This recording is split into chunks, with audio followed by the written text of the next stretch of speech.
وہ جس حد تک اس کی گمشدگی کو خفیہ رکھنے کی کوشش کر سکتے تھے کر رہے تھے، مگر وہ پولیس کی مدد حاصل کیے ہوئے تھے۔ ان کی جماعت بھی اس سلسلے میں ان کی پوری مدد کر رہی تھی۔ وہ لوگ سبیہ تک پہنچ گئے تھے، مگر وہ یہ جان نہیں پائے تھے کہ وہ لاہور آنے کے بعد اس کے گھر گئی تھی۔ شاید یہ سبیہ کے ان دنوں پشاور میں ہونے کا نتیجہ تھا، جن دنوں امامہ اپنے گھر سے چلی آئی تھی، ورنہ شاید سبیہ اور اس کے گھر والوں کو کچھ مسائل کا سامنا کرنا پڑتا۔ مریم نے سبیہ کو امامہ کے اپنے یہاں موجودگی کے بارے میں نہیں بتایا تھا۔ اس نے مکمل طور پر یوں ظاہر کیا تھا جیسے امامہ کی اس طرح گمشدگی باقی اسٹوڈنٹس کی طرح اس کے لیے بھی حیران کن بات تھی۔ چند ہفتے گزرنے کے بعد جب امامہ کو یہ یقین ہو گیا کہ وہ ڈاکٹر سبط علی کے ہاں محفوظ ہے اور کوئی بھی وہاں تک نہیں پہنچ سکتا، تو اس نے سالار سکندر کو فون کیا۔ وہ اس سے نکاح کے پیپرز لینا چاہتی تھی۔ تب پہلی بار یہ جان کر اس کے پیروں کے نیچے سے زمین نکل گئی کہ سالار نے نہ تو طلاق کا حق اسے تفویض کیا تھا اور نہ ہی اسے طلاق دینے کا کوئی ارادہ رکھتا تھا۔ ڈاکٹر سبط علی کے گھر پہنچنے کے بعد اس نے پہلی بار موبائل کا استعمال کیا تھا، اور وہ بھی کسی کو بتائے بغیر، اور سالار سے فون پر بات کرنے کے بعد اس نے حماقت اپنی کا شدت سے احساس ہوا۔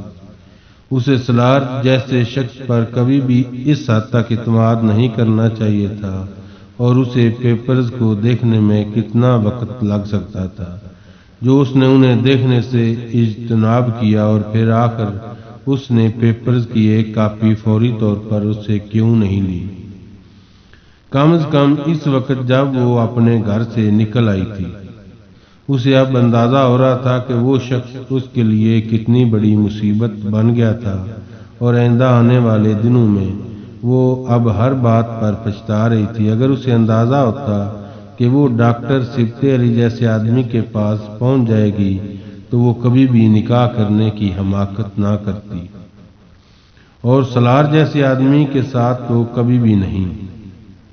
اور اگر اسے یقین ہوتا کہ ڈاکٹر سبط علی ہر حالت میں اس کی مدد کریں گے تو وہ کم از کم سالار کے بارے میں ان سے جھوٹ نہ بولتی، پھر وہ کوئی نہ کوئی راستہ نکال لیتے۔ مگر اب جب وہ انہیں بڑے دعوے اور یقین کے ساتھ یہ یقین دلا چکی تھی کہ وہ کسی لڑکے کے ساتھ کسی بھی طرح انوالو نہیں تھی، تو اس نکاح کا انکشاف، اور وہ بھی اس لڑکے کے ساتھ جس کی برائیوں کے بارے میں وہ ڈاکٹر سبط علی سے بات کر چکی تھی، اور جس کے بارے میں وہ یہ بھی جانتے تھے کہ امامہ کے والدین نے اس کے خلاف اغوا کا کیس فائل کیا تھا۔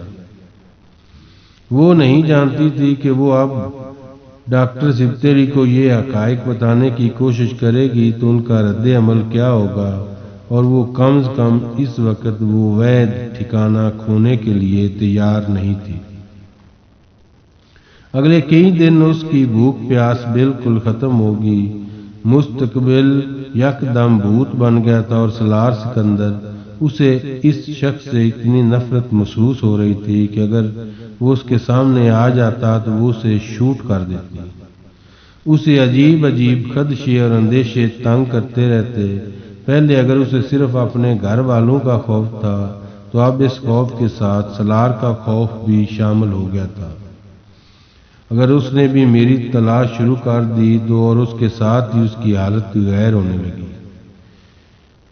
اس کا وزن یکدم کم ہونے لگا تھا۔ وہ پہلے بھی خاموش رہتی تھی، مگر اب اس کی خاموشی میں اور اضافہ ہو گیا۔ وہ شدید ذہنی دباؤ میں تھی، اور یہ سب کچھ ڈاکٹر سبط علی اور ان کے گھر کے افراد سے پوشیدہ نہیں تھا۔ ان سب نے اس سے باری باری ان اچانک آنے والی تبدیلیوں کی وجہ جاننے کی کوشش کی، لیکن وہ انہیں ٹالتی رہی۔ تم پہلے بھی اداس اور پریشان لگتی تھی، مگر اب ایک دو ہفتے سے بہت زیادہ پریشان لگتی ہو۔ کیا پریشانی ہے امامہ؟ سب سے پہلے مریم نے اس سے بارے میں پوچھا۔ نہیں کوئی پریشانی نہیں، بس گھر کو مس کرتی ہوں۔ امامہ نے اسے مطمئن کرنے کی کوشش کی۔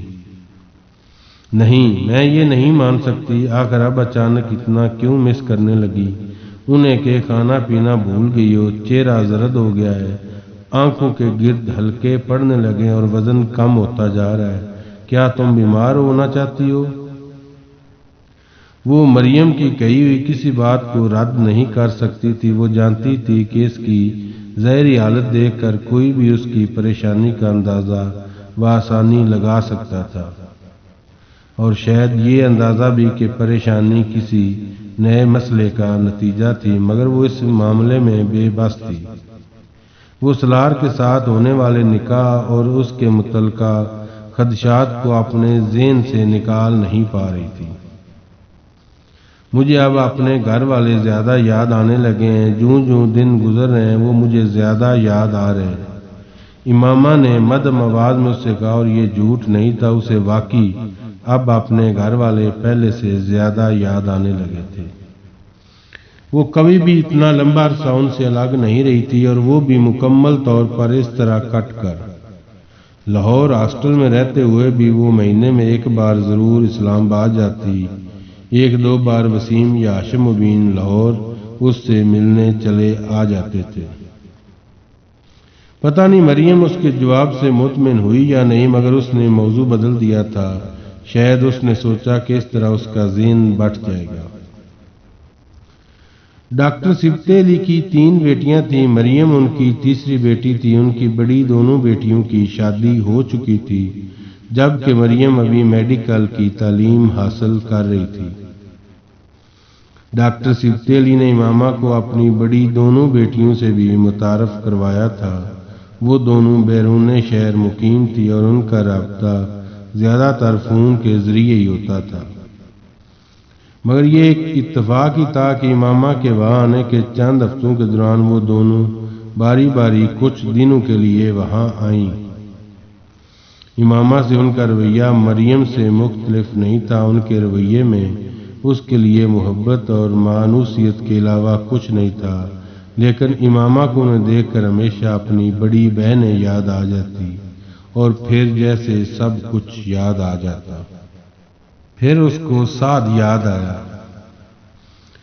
اس کے والدین نے اس سے کہا تھا کہ ہم لوگوں نے اللہ تعالیٰ کے احسانات کا شکر ادا کرنے کے لیے سعد کو گود لیا، تاکہ ہم بھی دوسروں لوگوں پر احسان کر سکیں اور نیکی کا یہ سلسلہ جاری رہے۔ اس کی امی نے اس کے استفسار پر اسے بتایا تھا، تم سمجھو وہ تمہارا چھوٹا بھائی ہے۔ تب اسے اپنے بابا اور امی پر بہت فخر ہوا تھا۔ وہ کتنے عظیم لوگ تھے کہ ایک بے سہارا بچے کو اچھی زندگی دینے کے لیے گھر لے آئے تھے، اسے اپنا نام دے رہے تھے، اللہ کی عطا کردہ نعمتوں کو اس کے ساتھ بانٹ رہے تھے۔ سعد اس سے بہت مانوس تھا، اس کا زیادہ وقت امامہ کے ساتھ ہی گزرتا تھا۔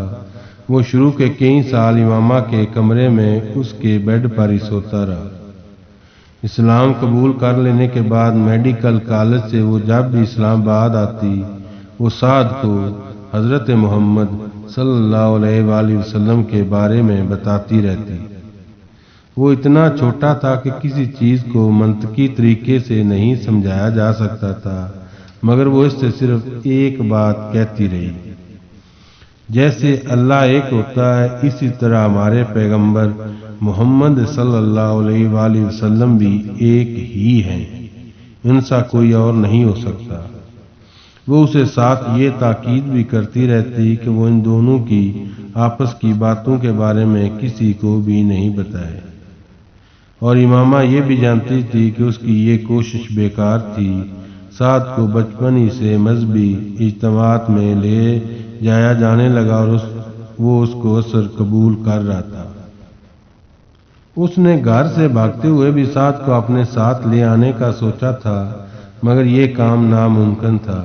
وہ نہیں چاہتی تھی کہ وہ اسے لاتے ہوئے خود بھی پکڑی جائے۔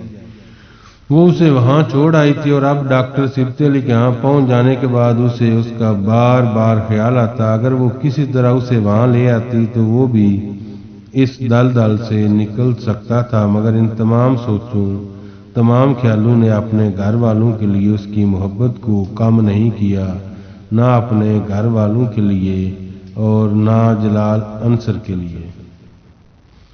وہ ان کا خیال آنے پر جو رونا شروع ہوتی تو ساری رات روتی رہتی۔ شروع کے دنوں میں وہ ایک الگ کمرے میں تھی اور مریم کو اس کا اندازہ نہیں تھا، مگر ایک رات وہ اچانک اس کے کمرے میں اپنی کوئی کتاب لینے آئی۔ رات کے پچھلے پہر اسے قطعاً یہ اندازہ نہیں تھا کہ امامہ جاگ رہی ہوگی، اور نہ صرف جاگ رہی ہوگی بلکہ رو رہی ہوگی۔ امامہ کمرے کی لائٹ آف کیے اپنے بیڈ پر کمبل اوڑھے رو رہی تھی۔ جب اچانک دروازہ کھلا تو اس نے کمبل سے چہرے کو ڈھانپ لیا۔ وہ نہیں جانتی تھی کہ مریم کو کیسے اس کے جاگنے کا اندازہ ہوا۔ امامہ جاگ رہی ہو؟ اس نے امامہ کو آواز دی۔ امامہ نے حرکت نہیں کی، مگر پھر مریم اس کی طرف چلی آئی اور اس نے کمبل اس کے چہرے سے ہٹا دیا۔ میرے اللہ، تم رو رہی ہو اور اس وقت؟ وہ اس کے پاس ہی تشویش کے عالم میں بیڈ پر بیٹھ گئی۔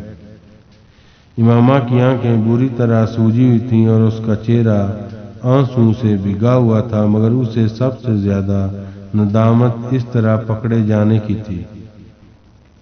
اس لیے تمہیں راتوں کو نیند نہیں آتی کیونکہ تم روتی رہتی ہو اور صبح یہ کہہ دیتی ہو کہ رات کو سونے میں دقت ہوئی اس لیے آنکھیں سوجی ہوئی ہیں۔ بس تم آج سے یہاں نہیں سو گی، اٹھو میرے کمرے میں چلو۔ اس نے کچھ برہمی کے عالم میں اسے کھینچ کر اٹھایا۔ امامہ ایک لفظ نہیں بول سکی، وہ اس وقت بے حد شرمندہ تھی۔ مریم نے اس کے بعد اسے اپنے کمرے میں ہی سلانا شروع کر دیا۔ راتوں کو دیر تک رونے کا وہ سلسلہ ختم ہو گیا، مگر نیند پر اس کا اب بھی کوئی اختیار نہیں تھا۔ اسے نیند بہت دیر سے آتی تھی۔ کئی بار مریم کی عدم موجودگی میں اس کی میڈیکل کی کتابیں دیکھتی اور اس کا دل بھر آتا۔ وہ جانتی تھی سب کچھ بہت پیچھے رہ گیا۔ صبح مریم اور ڈاکٹر سبت علی کے گھر سے چلے جانے کے بعد وہ سارا دن آنٹی کے ساتھ گزار دیتی، یا شاید وہ سارا دن اس کے ساتھ رہنے کی کوشش کرتی تھی۔ وہ اسے اکیلا نہ رہنے دینے کی کوشش میں مصروف رہتی، مگر ان کے ساتھ ہوتے ہوئے بھی وہ پتہ نہیں کن کن سوچوں میں ڈوبی رہتی۔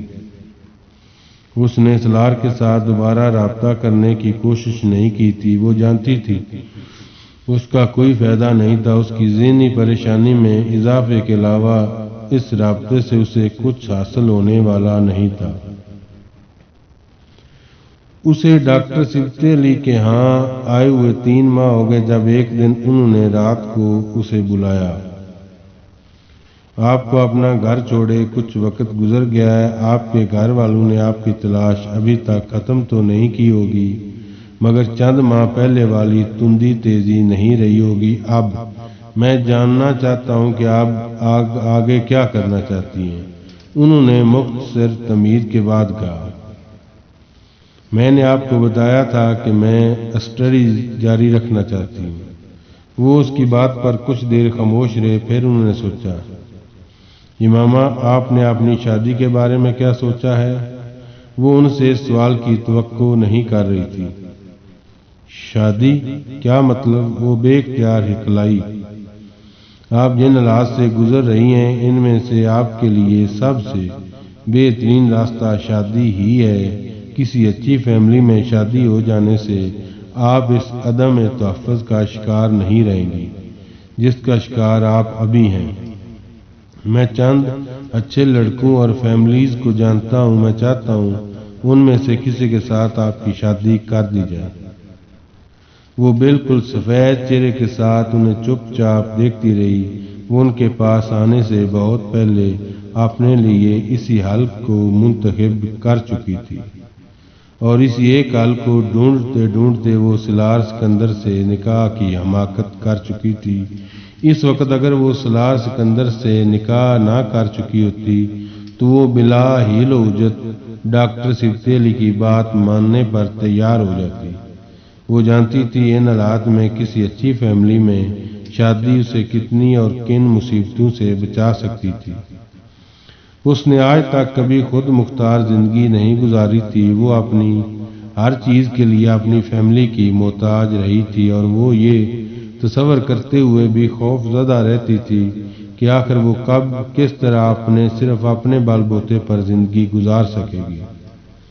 مگر سلار سے وہ نکاح اس کے گلے کی ایسی ہڈی بن گیا تھا جسے وہ نہ نگل سکتی تھی اور نہ اگل سکتی تھی۔ نہیں، میں شادی نہیں کرنا چاہتی۔ کیوں؟ اس کے پاس اس سوال کا جواب موجود تھا، مگر حقیقت بتانے کے لیے حوصلہ نہیں تھا۔ ڈاکٹر سبتے علی اس کے بارے میں کیا سوچتے؟